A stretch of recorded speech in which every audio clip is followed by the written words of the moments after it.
మీ మోకాల నొప్పులకు ఎటువంటి సర్జరీ లేకుండా ఎపియాన్ పెయిన్ క్లినిక్ అందిస్తున్న అత్యాధునిక చికిత్స. నమస్తే, వెల్కమ్ టు సుమన్ టీవీ. క్యాన్సర్లపై సరైన అవగాహన లేకపోవటం వల్ల అది చాలా మందికి శాపంగా మారుతుంది. సో తొలినాళ్లలోనే క్యాన్సర్ని కనుక గుర్తించినట్లయితే ప్రతి ఒక్క క్యాన్సర్కి ట్రీట్మెంట్ అయితే ఉంది కాబట్టి చాలా మంది బయటపడే అవకాశం కూడా ఉంటుంది. సో అటువంటి క్యాన్సర్స్లో మహిళలకి ఎక్కువగా వచ్చేటువంటి క్యాన్సర్లు సర్వైకల్ క్యాన్సర్గా చెప్పుకోవచ్చు. ఆ సర్వైకల్ క్యాన్సర్ లక్షణాలను ఏ రకంగా మనం గుర్తించాలి, సో దానికి ఎటువంటి ట్రీట్మెంట్స్ మనకు అందుబాటులో ఉంటుంది, సో దీనికి ఏమైనా వ్యాక్సిన్స్ కూడా ఉన్నాయా, ఈ వ్యాక్సిన్స్ తీసుకోవడం వల్ల ఎటువంటి బెనిఫిట్ ఉంటుంది, ఈ విషయాలన్నీ కూడా మనకు తెలియజేసేందుకు మనతో పాటు ఉన్నారు గైనికో ఆంకాలజిస్ట్ డాక్టర్ సాయిలక్ష్మి దయాన గారు from Apollo cancer hospital, film Nagar. Hello ma'am. Hello ma'am, so cervical cancer ఇప్పటికే చాలా మందికి ఇది అవగాహన కల్పించే ప్రయత్నము మీలాంటి ప్రతి ఒక్క డాక్టర్స్ చేస్తూనే వస్తున్నారు. బట్ ఇంకా చాలా మంది ఊర్లలో ఉండేవాళ్ళు చాలా మందికి ఆ అవగాహన అనేది చాలా తక్కువ అవుతుంది. సో ఎందుకు సర్వైకల్ క్యాన్సర్ వస్తుంది, లేడీస్లోనే ఈ సర్వైకల్ క్యాన్సర్ ఎక్కువగా రావడానికి ఏంటి అసలు రీజన్స్, లక్షణాలు ఏ రకంగా మనం గుర్తించగలగాలి ముందస్తు చికిత్స తీసుకోవాలి అంటే? లుక్ అండి, ఇప్పుడు ఎవరు కూడా నాకు క్యాన్సర్ రాకూడదు, మా ఇంట్లో ఎవరికి రాకూడదు, అసలు క్యాన్సర్ అనే వర్డ్ మా ఇంట్లో వినిపించకూడదు, ఇదే హోప్తో ఉంటారు. మీరు నేను ఎవరమైనా సరే, బికాస్ క్యాన్సర్ అంటే అంత భయంకరమైన రోగము అన్న భయం అనుకుంటుంది. అండ్ అన్ని క్యాన్సర్స్లో పూర్తిగా నివారించదగ్గ క్యాన్సర్ అంటే మనం దీన్ని 0% చేయగలిగే క్యాన్సర్ ఈ సర్విక్స్ క్యాన్సర్. ఈ ఒక్క క్యాన్సర్ అస్సలు రాకుండా మనం వీ కెన్ టేక్ కేర్. అది చాలా ఈజీగా, చాలా సింపుల్గా. సో ఎన్నో క్యాన్సర్స్ని మనం నివారించలేము, అది వస్తే వస్తుంది, వచ్చినప్పుడు ట్రీట్మెంట్ తీసుకోవాలి. బట్ సర్విక్స్ క్యాన్సర్ అనేది అసలు రాకుండా every women can take care. So ఇది టోటలీ ప్రివెంటబుల్ క్యాన్సర్. అది ఎలా అంటే మంచి ఫుడ్ తీసుకోవాలా, ఎక్సర్సైజ్ చేయాలా, లేదా నేను ఇంకేదన్నా రకంగా కష్టపడాలా అంటే నాట్ ఎట్ ఆల్. ఒక సింపుల్ టెస్ట్ చేయించుకుంటూ ప్రతి 3 ఏళ్లకు ఒకసారి మనం ఈ క్యాన్సర్ని 0% చేయొచ్చు. సరే, నేను ఆ సింపుల్ టెస్ట్ ఏదో నేను చేయించుకోను, నేను నార్మలీ హెల్తీగా ఎక్సర్సైజ్ చేస్తూ ఉంటాను అంటే కూడా ఈ సర్విక్స్ క్యాన్సర్ రావచ్చు. బికాస్ ఇది ఆహారంతో డిపెండ్ కాదు, మన ఎక్సర్సైజ్ని బట్టి డిపెండ్ కాదు, వంశపారంపర్యంగా కూడా డిపెండ్ కాదు. ఫిజికల్లీ ఇంటిమేట్ అయినప్పుడు, ఒక పర్సన్తో సెక్స్ చేసినప్పుడు ఈ వైరస్ మన బాడీలోకి ఎంటర్ అవుతుంది. ఈ చేసే పర్సన్ డేంజరస్ పర్సనా లేకపోతే బయట ఎక్కువ తిరిగే పర్సనా అంటే అలా కాదు. ఎనీ హ్యూమన్ బీయింగ్ ఎంత హెల్తీ పర్సన్తో ఎంత స్టేబుల్ రిలేషన్షిప్లో ఉన్నా కూడా మన స్కిన్ కింద ఉండే ఈ హెచ్పివి అనే వైరస్ మన బాడీలోకి వెళ్ళినప్పుడు అది మన గర్భసంచి కింద పార్ట్ సర్విక్స్లో ఉండిపోతుంది. అది చావదు. దానికి చనిపోయే టైం వచ్చినప్పుడు 2 పిల్లలుగా చనిపోతుంది. ఆ 2 పిల్లలు మన స్కిన్ కింద అలా పెరుగుతూ అవి చనిపోయే టైంలో 4 పిల్లలు పెట్టి చనిపోతాయి. సో ఇలా ఒకటి ఎంటర్ అయినప్పుడు అది కొన్ని వేల లక్షల కాపీల కింద మన బాడీలో ఉండిపోతుంది. మనం ఎప్పుడైనా వీక్ అయినప్పుడు లేదా ఈ కౌంట్ వైరస్ కౌంట్ పెరిగినప్పుడు ఆ బాడీ పార్ట్లో అది క్యాన్సర్ కింద మారుతుంది. అంటే ఇది మన ఇమ్యూన్ సిస్టమ్ మీద కూడా డిపెండ్ అయి ఉంటుంది. ఎస్ అండి, ఇప్పుడు ఎవరు సెక్స్ ఎంతమంది చేస్తారు అంటే ఆల్మోస్ట్ 90% లేడీస్ ఉంటారు. ఒక ఏజ్ వచ్చాక everybody participates in family life, relationships. So మరి ఇంతమందికి హెచ్పివి వైరస్ ఉంటే మరి ఎందుకు కొంతమందికి 8 మందిలో ఒకరికే, 8 మందిలో ఒకటి is not small, but still 7 cancer రాకుండా ఉంటున్నారు, 8 మందిలో ఒకరికి సర్విక్స్ క్యాన్సర్ వస్తుంది. ఎందుకు ఆ ఒక్కళ్ళకే వస్తుంది, ఎందుకు 7 మందికి రావట్లేదు? సో ఇక్కడ మనం ఆలోచించాల్సింది ఏంటి అంటే, మనిషి హెల్తీగా ఉండి అండ్ ఇమ్యూనిటీ స్ట్రాంగ్గా ఉండి వాళ్ళ బాడీలో తక్కువ నంబర్ ఆఫ్ హెచ్పివీస్ వెళ్ళినాయి అనుకోండి, మీరు లైఫ్ అంతా ఒక్కళ్ళతోనే ఉన్నారు, అతను అంటించే 1-2 హెచ్పివీస్ మీకు ఎంటర్ అయినాయి, దెన్ మీకు క్యాన్సర్ వచ్చే రిస్క్ ఎక్కువ. మీరు వేరే వేరే వాళ్ళతో ఉంటున్నారు లేదా వాళ్ళు వేరే వేరే వాళ్ళతో ఉండి రకరకాల హెచ్పివీస్ వాళ్ళకు అంటుకున్నాయి, అవన్నీ మీకు అంటించారు, దెన్ మీకు క్యాన్సర్ వచ్చే రిస్క్ ఎక్కువ. దాంతోపాటు సేమ్ మీ బాడీ వీక్గా ఉంటుంది అనుకోండి, మీ ఇమ్యూన్ సిస్టమ్ వీక్గా ఉంది, దెన్ ఆ ఉన్న కొన్ని హెచ్పివీలు కూడా మీలో క్యాన్సర్ తేవచ్చు. సో క్యాన్సర్ రావటానికి ప్రధాన కారణం హెచ్పివి వైరస్. ఈ హెచ్పివి వైరస్ ఉన్న అందరికీ క్యాన్సర్ రాదు, కొంతమందికి వస్తుంది. ఆ రావటానికి కారణం వీళ్ళు వీక్ అయి ఉండొచ్చు లేదా వైరస్ స్ట్రాంగ్ అయి ఉండొచ్చు, ఆల్ 2 ఉండొచ్చు.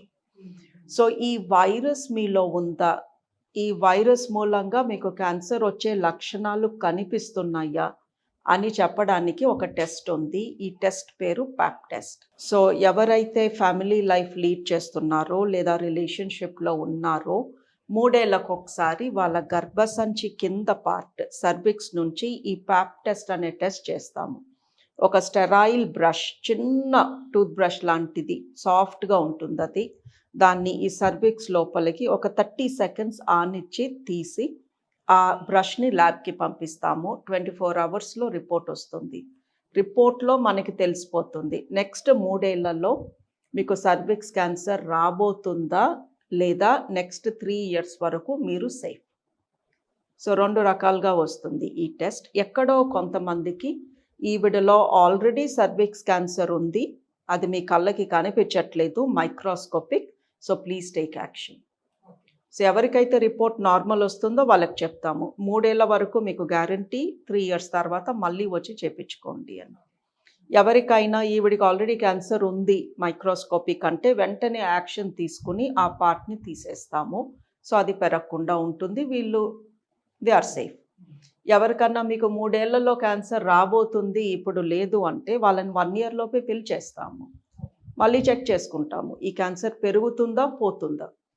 సో ఎర్లీ స్టేజెస్లో ప్రీ క్యాన్సర్ ఫేస్లో ఇది మనం హెల్తీగా ఉంటే ఒక్కొక్కసారి వెనక్కి వెళ్ళిపోతుంది, మళ్ళీ రాదు. ఆర్ ముందుకు జరుగుతుంది, ముందుకు జరిగేలాగా ఉంటే వెళ్ళి ఆ పర్టికులర్ స్కిన్ని ఎక్కడైతే క్యాన్సర్ కణాలు ఉన్నాయో వాటిని తీసేస్తాము. Simple procedure, they are safe again. So ఎవరైతే ఈ ప్యాప్ టెస్ట్ 3 ఏళ్లకు ఒకసారి చేపించుకుంటూ ఉంటారో వాళ్ళకి ఈ సర్విక్స్ క్యాన్సర్ రాదు. దీని సిమ్టమ్స్ ఏమైనా మనకి తెలుస్తాయి మ్యామ్, లేకపోతే అది 3rd 4th స్టేజ్కి వచ్చేంత వరకు సిమ్టమ్స్ రికగ్నైజ్ చేయడానికి ఏమి ఉండదు అంటారు? లుక్ అంటే సర్విక్స్ క్యాన్సర్ ఫస్ట్ స్టేజ్ కళ్ళకి కనిపించదు. సో నేను మిమ్మల్ని ఎగ్జామిన్ చేసిన ఇవాళ మీరు హెల్త్ కాన్షియస్గా వచ్చారు, అమ్మో ఇది నాకు ఉందా చూసి చెప్పండి అని. My I can not tell, it's microscopic. So first stage cervix cancer కళ్ళకి కనిపించదు, ప్యాప్ స్మియర్లోనే పట్టుకోగలం. సెకండ్ స్టేజ్ వచ్చాక ఫస్ట్ స్టేజ్లో ఏబి ఉంటాయి. ఫస్ట్ స్టేజ్ ఏ కేటగిరీ అసలు కళ్ళకి కనిపించదు, కళ్ళకి ట్యూమర్ కనిపిస్తుంది అంటే అది స్టేజ్ 1B. అది 4 సెంటీమీటర్లు దాటితే స్టేజ్ 2లోకి వెళ్తారు. స్టేజ్ 2లో మీకు తెలిసిపోతుంది అక్కడ ఒక గడ్డ ట్యూమర్ ఉంటుంది, దాని నుంచి రకరకాల ద్రవాలు వస్తూ ఉంటాయి, తెలుపుగా ఎరుపుగా రకరకాల వాసనలతో. సో అలా వస్తారు మా దగ్గరికి, తెల్ల బట్ట ఎక్కువ అవుతుంది, అప్పుడప్పుడు అందులో రెడ్ కలర్ కనిపిస్తుంది, ఏదో అన్కంఫర్టబుల్గా ఉంది, పొత్తు కడుపులో నొప్పి ఉంది, బ్యాక్ ఏక్ ఉంది అని. ఇలా వచ్చిన వాళ్ళు ఆల్రెడీ స్టేజ్ 2 or 3లో ఉంటారు. మ్యామ్ మరి దీనికి హెచ్పివి వ్యాక్సిన్ వేయించుకోమని గవర్నమెంట్ కూడా అవేర్నెస్ని క్రియేట్ చేస్తూ ఉంది. కాకపోతే ఏంటంటే 9 సంవత్సరాల నుంచి 14 సంవత్సరాల వయసు పిల్లలకి మాత్రం వేయించమని చెప్తుంది అమ్మాయిలకి. అంటే కేవలం ఆ వ్యాక్సిన్ అనేది ఆ ఏజ్ పిల్లలకు మాత్రమే పనిచేస్తుందా, తర్వాత తీసుకుంటే పని చేయదా, కేవలం అమ్మాయిలకు మాత్రమే ఇవ్వాలా, ఇలాంటి డౌట్స్ ఉన్నాయి చాలా మంది. లుక్ అంటే సర్విక్స్ క్యాన్సర్ అమ్మాయిలకే వస్తుంది, అది గర్భసంచికి సంబంధించిన పార్ట్ కాబట్టి సర్విక్స్ క్యాన్సర్ ప్రొటెక్షన్కి అమ్మాయిలపైనే మనం ఫోకస్ చేస్తున్నాము. ఆల్రెడీ హెచ్పివి నా బాడీలోకి ఎంటర్ అయితే నేను హెచ్పివి వ్యాక్సిన్ తీసుకొని పెద్దగా బెనిఫిట్ అవ్వను. బట్ నాలోకి ఎప్పుడు హెచ్పివి ఎంటర్ కాలేదనుకోండి, సే స్కూల్ పిల్లలు, వాళ్ళకి హెచ్పివి వెజైనాలోకి ఎందుకు ఎంటర్ అవుతుంది? Because they are not sexually active. So అలాంటి వాళ్ళకి ఇస్తే వ్యాక్సిన్ ఖచ్చితంగా ఫ్యూచర్లో it will help them. But married లేడీస్కి మనం వాళ్ళకి హెచ్పివి ఉందో లేదో తెలియదు, పోనీ ఉందో లేదో కనుక్కోవడానికి టెస్ట్ లేదు. సో అలాంటి వాళ్ళకి మనం వ్యాక్సిన్ ఇస్తే పని చేయొచ్చు, చేయకపోవచ్చు. బట్ వీళ్ళు ఏమనుకుంటారు, నేను వ్యాక్సిన్ తీసేసుకున్నాను కదా, నేను ప్రొటెక్ట్ అయిపోయాను, సో నాకేం కాదు అన్న ధీమాతో ప్యాప్ స్మియర్స్ చేయించుకోవడం మానేస్తారు. సో అందుకే మ్యారీడ్ లేడీస్కి చెప్తాము, మీరు వ్యాక్సిన్ వేయించుకోండి, by all means. It might work, it might not work. So vaccine వేయించుకున్నాను అన్న ధీమాతో ప్యాప్ స్మియర్స్ చేయించుకోవడం మానొద్దు. బికాజ్ ఆల్రెడీ హెచ్పివి ఎంటర్ అయ్యి ఉంటే మీ బాడీలో ఈ వ్యాక్సిన్ పెద్దగా మీకు ప్రొటెక్షన్ ఇవ్వదు. బట్ ప్యాప్ స్మియర్లో తెలిసిపోతుంది క్యాన్సర్ ఉందా, రాబోతుందా, ఆర్ 3 ఏళ్ల వరకు నేను సేఫా అనేది ప్యాప్ స్మియర్ చెప్పేస్తుంది. సో క్యాన్సర్స్ అనేవి ఎర్లీ స్టేజ్లో కనుక గుర్తించగలిగితే సేఫ్గా మనం బయటపడిపోతాము. సో అదంతా ప్రాణాంతకం కాదు అని చెప్తున్నారు. సో ఈ సర్విక్స్ క్యాన్సర్ దగ్గరకు వచ్చేటప్పటికి ఇది కనుక ఒకవేళ ముదిరితే ఏ 3rd 4th స్టేజ్లో కనుక గుర్తిస్తే దీని నుంచి బయటపడడం సాధ్యం అవుతుందా, అవ్వదా, ఎలాంటి ట్రీట్మెంట్స్ ఉన్నాయి ఇప్పుడు? సర్వైకల్ క్యాన్సర్కి మెయిన్ ట్రీట్మెంట్ ఫస్ట్ స్టేజ్లో సర్జరీ చేస్తాము. గర్భసంచి దాని చుట్టుపక్కల ఉన్న స్కిన్ తీసేస్తాము, క్యూర్ అయిపోతారు. సెకండ్ స్టేజ్ నుంచి కీమోథెరపీ, రేడియేషన్ థెరపీ ఇస్తాము. దీంతో ఈ మందులతో రేడియేషన్ ద్వారా నెమ్మదిగా ట్యూమర్ ష్రింక్ అయిపోతుంది, అది మాయమైపోతుంది. సో ట్యూమర్ని ఎండగొట్టినట్టు, దాన్ని ఇవాపరేట్ చేసినట్టు అయిపోతుంది. బట్ ఆబ్వియస్లీ ట్యూమర్లోకి మనం రేడియేషన్ పంపినప్పుడు దాని ముందు యూరిన్ సంచి ఉంటుంది, గర్భసంచి ముందు వెనకాల మోషన్ సంచి ఉంటుంది, పైన పొట్ట దగ్గర స్కిన్ ఉంటుంది. అవన్నీ కూడా లైట్గా డ్యామేజ్ అవుతాయి. సో వీళ్ళకి కొంచెం ఇష్యూస్ ఉంటాయి ఫ్యూచర్లో.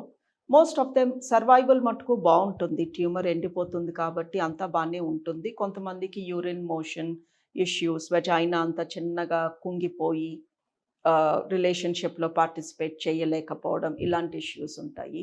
సో ట్రీట్మెంట్ జరుగుతుంది, మనిషి ఎన్నో ఏళ్ళు హ్యాపీగా బతికుంటారు. బట్ ఈ పెల్విస్ ఏరియాలో తీసుకున్న ట్రీట్మెంట్ మూలంగా కొంచెం క్వాలిటీ ఆఫ్ లైఫ్ తగ్గుతుంది. ఓకే. అందుకే ఫస్ట్ స్టేజ్లో కానీ అది క్యాన్సర్ అవ్వకముందే పట్టుకుని మనం సింపుల్గా సర్జరీతో దాన్ని తీసేయగలిగితే తర్వాత క్వాలిటీ ఆఫ్ లైఫ్తో పెద్ద ఇష్యూస్ ఉండవు.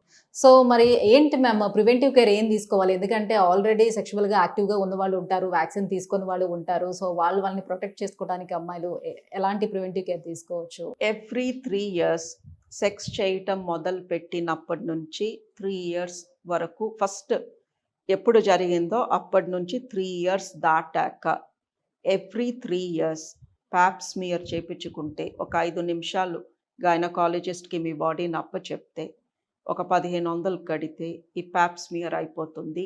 3 ఏళ్ల వరకు అది సర్వైకల్ క్యాన్సర్ నుంచి గ్యారంటీ ఇస్తుంది.